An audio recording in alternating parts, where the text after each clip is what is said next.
Hey, yo. Plan B. What up, world? It's your boy, Harry B. Welcome to Plan B. Plan B, this is episode number 3 of Plan B. Alright? So basically, Plan B is my attempt to allow you into my world. I am Harry B, filmmaker. I'm a director, I'm a writer, I am a cameraman, I'm a sound boom operating man. I do everything from concept all the way to the screen where you're watching it and people eating popcorn and laughing and making fun or crying or whatever they do when they watch movies. Some people pick their nose. That's not nice.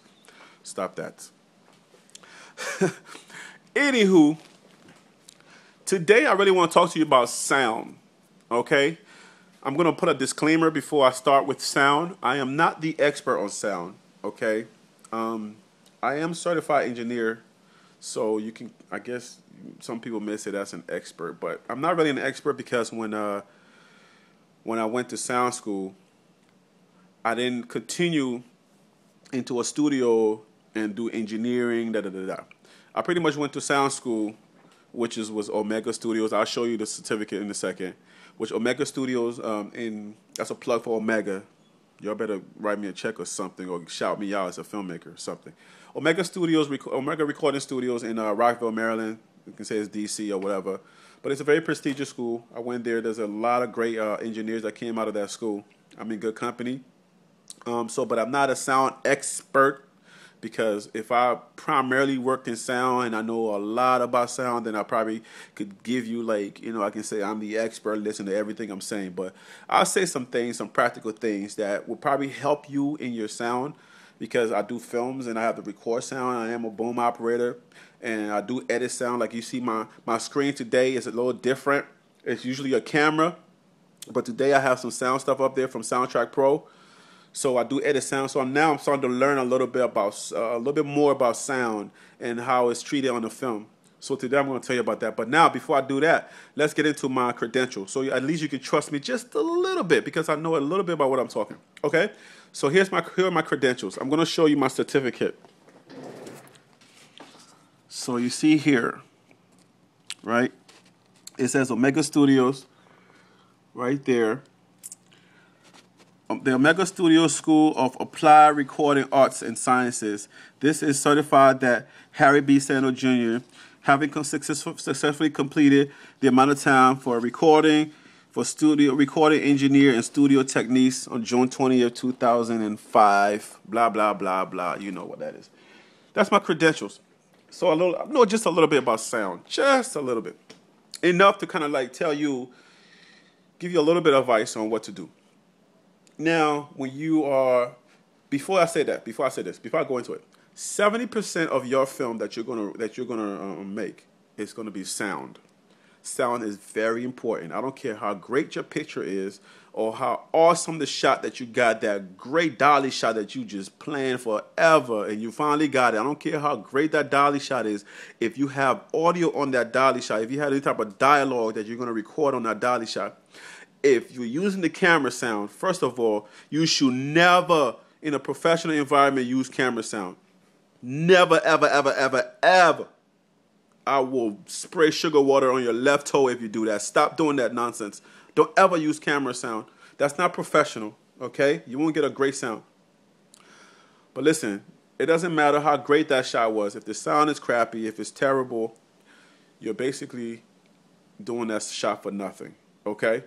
It's going to look good on your reel because you're going to take the sound off, and it's going to look like, oh my gosh, look at how great that dolly shot is. But listen, man, sound is important, so let's get into it. Let's go directly into it.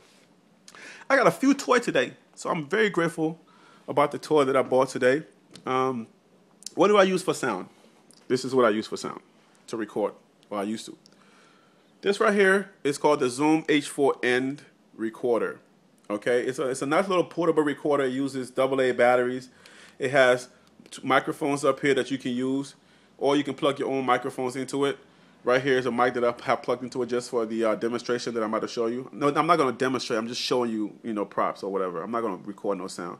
And then this here right here, you can plug another mic into it. So you can either record like three different ways, or you can just do directly from the, you can plug your own microphone into it. Okay. Now, I have what I do is I plug my my boom into it. See that? This is my boom and my shotgun microphone. I have plugged to it. So when I'm out there, I put the zoom. I hold the zoom up to my side. This thing right here, see? It's plugged into it. And then I press record and I keep going, And you'll probably see it like this, and this is how you record your sound. This is how what's pretty much worked for me. It's a little limited because you can't really get in there when you have a long shot, a wide shot, and you end up using that wide shot, the audio from that wide shot. If you can't see the person's mouth, then you can use the close-up shot, the close-up audio. But if you have to use that audio, now you have a whole lot of noise room. All right?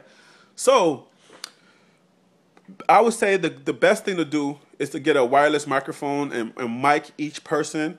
You see what I'm saying? But the more microphones you get, now you have to get more equipment because that thing only has two inputs, two XLR inputs for sound. So now what are you going to do?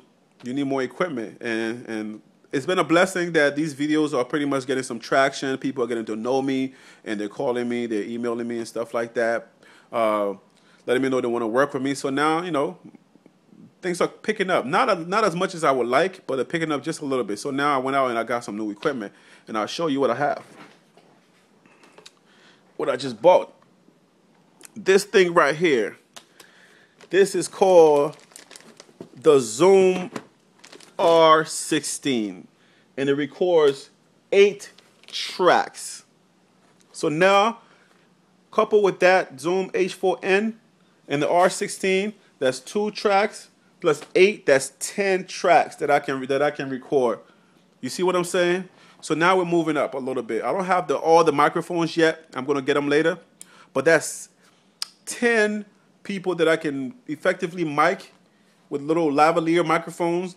And then I can just stand by the mixer and mix them as they're talking, as their volume is up and down their volumes a little bit as necessary. And I can record them. Because sound is 70% of your film. So if you're not recording great sound, if you just have a boom and people running around, you got like 10 different people in your scene, and they're all talking at one time, your boom operator has to, be trying to track each and every person, and then you risk having that boom come down like this into your shot, you know what I'm saying? And if you're not going to 16:9 it or, letterbox it, now you're stuck with this boom and you can't use that shot. And if you don't have enough money to go back and reshoot, you got that thing, you can't use that shot. Unless you're really bold and you're not professional enough, you want to keep that boom right there on that person's head, you can't do that. So miking somebody, putting a microphone under their clothes and recording them is probably a better idea or a better way to get your good sound. Now, I've been recording sound. See right there in the back right there, you'll see sound waves. I've been mixing sound a little bit now. So I realized that I need to shorten the distance from the microphone to my to the person talking. So I need to use lavaliers because whenever I mix the sound down, whenever I get the sound and I'm in post production, I want to take out the noise, like the background noise. If it's windy that day, you hear shh, and you want to take that out. That's actually possible. You can do that in Soundtrack Pro. You can go to YouTube and find out how to do that. But once you take that out, if there is too much noise, like let's say if the distance between the microphone and the person's mouth was too much, then what happens in Soundtrack Pro is that the Soundtrack Pro mechanical thing tries to make up, electronically. It tries to make up for it, and it starts sounding real mechanic-y.